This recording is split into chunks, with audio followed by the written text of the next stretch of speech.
And thank you so much, Secretary Ross. It has been, first of all, a great honor to be included in what is a truly remarkable annual summit. I think this is the 6th year that this has been ongoing, and the number of deals that have been generated through this dialogue is truly impressive. So I know this year is the biggest and most robust yet.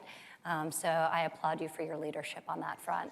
The reason this room is full is because the president has fulfilled his promise of ensuring that we adopt pro-growth policies and pique the interests of investors, not only locally, but from around the world. Right. So we worked very, very hard together to ensure that tax reform, long overdue tax reform and tax cuts were put into place, not only to benefit American families, which our tax cuts do, as evidenced by all the data showing that Americans are taking more after-tax pay home. Their hard-earned dollars going back into their pockets where they belong, but also cutting the corporate rates to ensure that American business can compete with business everywhere else in the world on a level playing field. So having passed through a massive tax reform package in the last Congress, coupled with an aggressive deregulatory agenda. And when I say deregulatory, common sense deregulation. Right. So for years, we've had layer and layer and layer. It's sort of like the licensure issue of regulation put into place that some cases is very well intended, but doesn't yield the ultimate end goal, or in some cases is just antiquated. And were put in place for a different economy and for different needs. So we are pulling that back very aggressively, maintaining the regulations that are important for safety and wellness of obviously the American worker, society at large, and all of the other elements that are so critical, but pulling back the layers that have impeded business and thwarted growth, especially for small businesses and entrepreneurs. So today, I am here doing something that President Trump committed to doing early on in the days when he was campaigning, which is really being a cheerleader for this country. And he's made it very easy because of what the administration has been able to accomplish to make sure that this room was brimming with people who are interested in the opportunity and investing their capital right back into the United States of America. So I welcome you, I applaud you. I think you're clearly making the right decision, and we're gonna ensure that we're doing everything within our power to rise to the occasion to make sure that your investments have the pipeline of talent coming out of our schools, K through 12, our apprenticeship programs, which we're expanding rapidly, and then working in collaboration with you and with the private sector to ensure that mid and late career workers have the opportunity to continually be trained in the skills that are relevant in this incredibly fast-moving digital economy. So one of the things that as a nation and across the world, we need to disrupt is the fact that education happens during a finite period of time in our lives. And this is something through the development of a national workforce strategy in conjunction with the best and brightest minds from across the country. Barbara is on our Workforce Advisory Board that informs that work. Tim Cook, Ginny Rometty, some of the great educators, bipartisan governors and mayors from across the country. We're thinking about the development of a national workforce strategy that is responsive to the skills that are in high demand for the lucrative, high-paying jobs that exist and are being created every single day by people like yourselves. So I applaud you, thank you for being here, and thank you for your commitment to the American worker, because today we'll be announcing that 60 different companies representing 12 different countries will be committing to reskilling close to 900,000 American workers through apprenticeship opportunities and reskilling over the next 5 years. So thank you for that incredible commitment.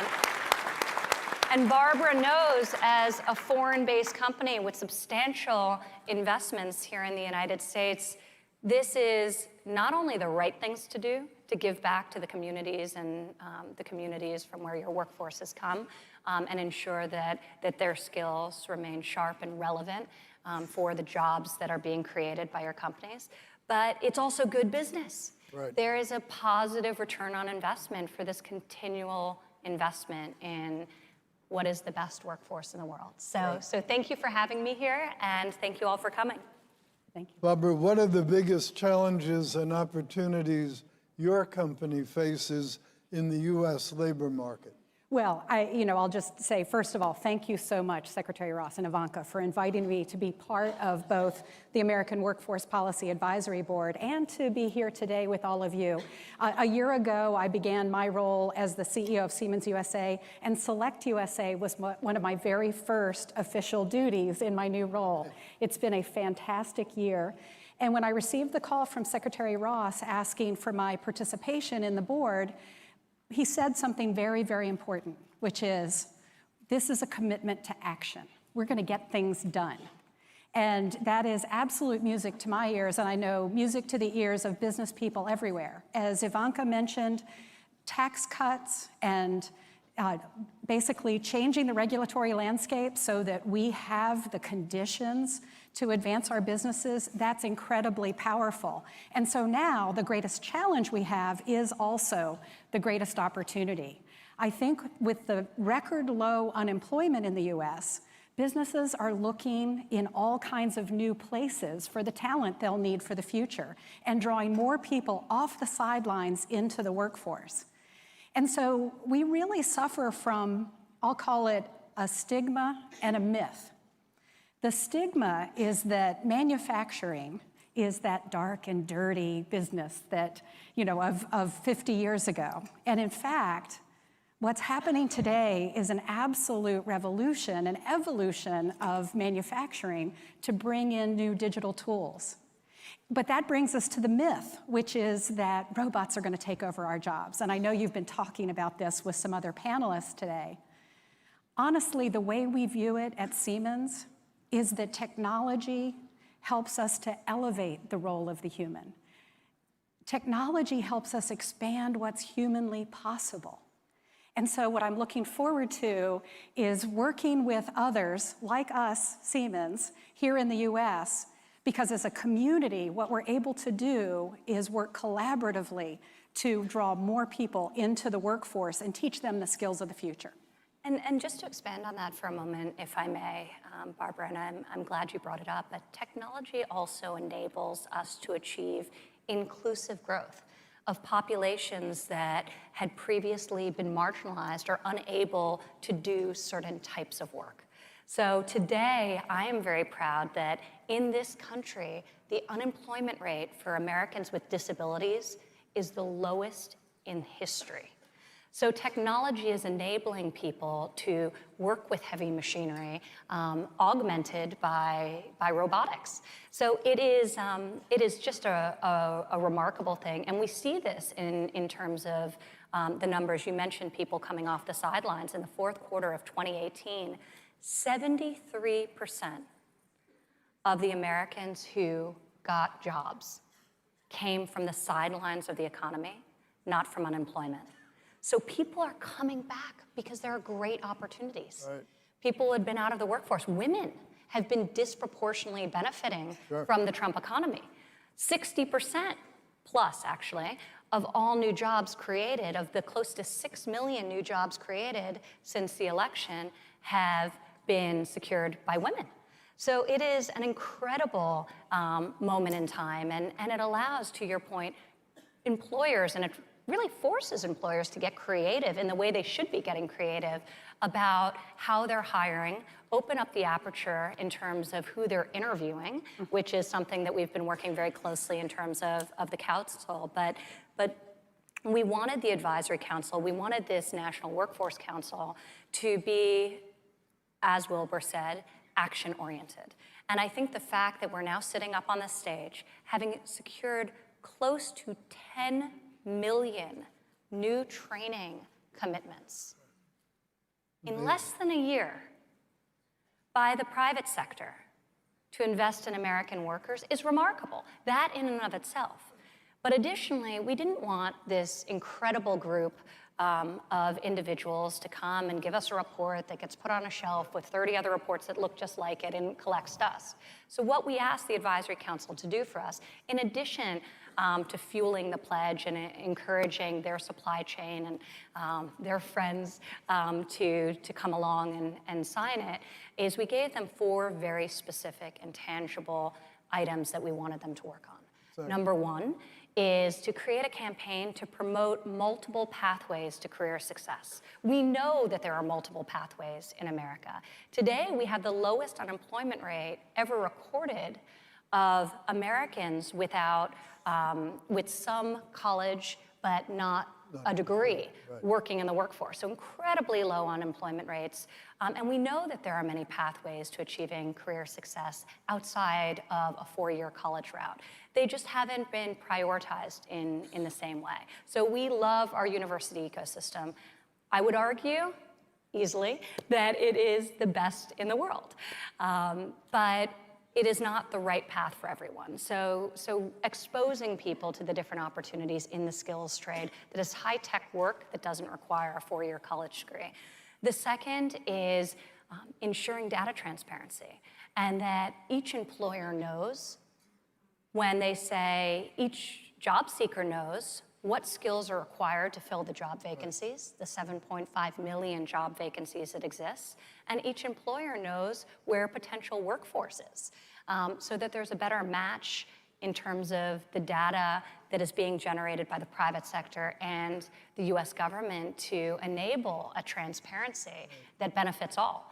The third is around HR practices and modernizing them to make sure that second chance hiring becomes an opportunity, that jobs that don't require a college degree, HR professionals aren't inadvertently excluding qualified applicants because of the questions that they're asking. So really rethinking that process. And then the fourth, very significantly, which Secretary Ross has been such a champion for, is making sure that we're quantifying the value of this investment from an ROI perspective. Because companies' balance sheets sort of play games when it comes to workforce development and workforce investments, and this is an asset. This is an asset that's being created for the employer, and it should be categorized as such. And we should have real measurable metrics around what is working, what constitutes investment in their workforce and continual education, and making sure we're sending a clear and consistent message. So we are quite excited about all of these goals, and Barbara has been really leading the way on this last one. Thank you. All right, well, a number of people here have asked, how can businesses best partner with government, educational institutions, and other organizations to develop a skilled workforce? Oh, I'd love to jump in on this one because Jump. there's a cool thing happening right now where communities across the nation are really getting active on this topic. You know, what we're realizing is that no one business can provide all the skill training, and as Ivanka said earlier, we're no longer in that period where you can go to school for 4 years and get everything you need to know for the rest of your life. We're looking to educational institutions to prepare people not for jobs, but for careers. We're looking for businesses to join together and help create ecosystems of skills development. And I'll give you an example of one Siemens has gotten involved in. We do a lot of smart infrastructure, you know, the technology that's in buildings to make them more comfortable and secure. Well, how many building managers do you think are graduating out of high school programs today? What we've needed is to help create a pathway so folks can get certified in the technologies for this kind of work. We created a non-proprietary skills training program that we're making available through community colleges. Non-proprietary is important because what we're finding is that helping our competitors, helping our customers actually helps the whole community. So what's great about a venue like SelectUSA is the idea that you, in one place, have access to all of these departments of economic development for the states. You have access to secretaries of commerce from the states. It's sort of one-stop shopping to find the right communities for the kind of work that you want to bring here to the U.S. Right. Well, this is another question for you, Barbara. What factors do you consider when you're contemplating a new investment in the U.S.? And how do you ensure that Siemens will have the highly skilled workers you need? Great question. And people don't realize that the work we do here in the U.S. accounts for about a quarter of all of Siemens business globally. This is our largest market by far. And Siemens is over 170 years old. In 1847, when Werner von Siemens started his business, it would have been a garage startup if garages had been invented. But what he did is very early in his business, he actually chose to come to the US. So we've been here for 160 years and making investments all along the way. Why? Well, because there is such a rich customer base here, right? We can find people who need all of the products and services we provide as a large infrastructure company. But more than that, we have access to talent. We have access to this educational system. My colleagues from Siemens around the globe want to take rotational assignments in the US because of that opportunity to participate in this very vibrant economy. But one of the most critical things is the rule of law and the regulatory framework that allows us to own our intellectual property and know that we can propagate that as we grow here in this very fascinating market of ours.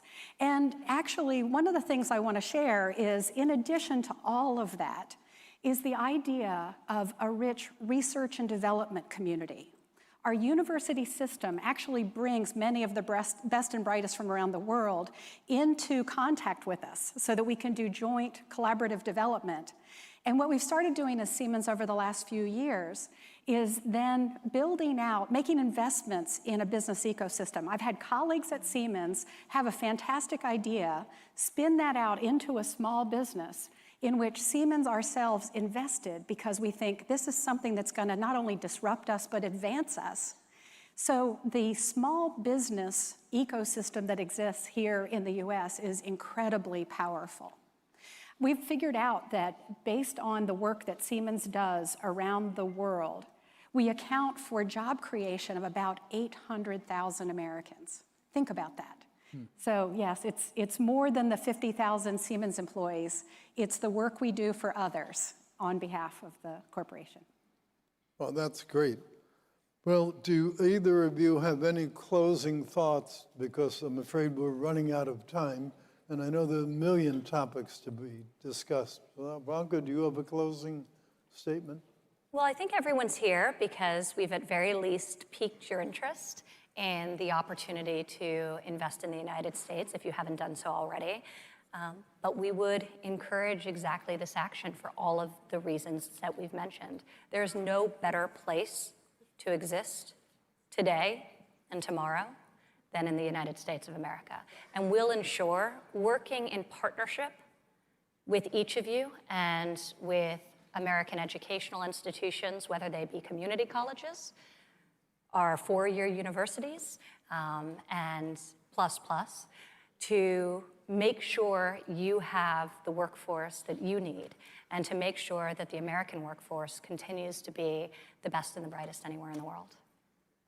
Well, I'd just like to make one closing thing, which is those of you who've not filled out a pledge, there's still time. Yes. And so my staff will have the forms. I'd be very grateful if we could sign up another couple of 100,000 people before we leave this conference. So thank you for your attendance here. And also, no pledge is too small. We are really excited to be working with small businesses as they think about reskilling their workforce. So we've had businesses come to the White House website, sign the pledge to reskill 3-4 workers, right, which is a big commitment if you're a small business. But they recognize that it's the right thing to do for their workforce, it's the right thing to do for their company and their company's future. So however big the pledge is, whether it's large, like some of you who have signed, we've had 2 pledges signed for 1 million reskilling opportunities, or whether it's one worker that you're offering an apprenticeship to or on-the-job training opportunity to. We encourage it all. And once again, thank you for your participation today. Well, now that Ivanka has hinted there may be an opportunity for the White House, you really better sign up. Thank you all for listening. Thank you. Thank you. Thank you, panelists. Thank you.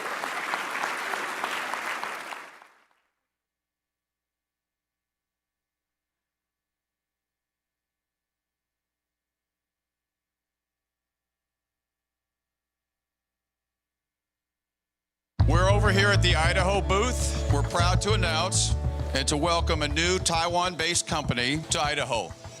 I am very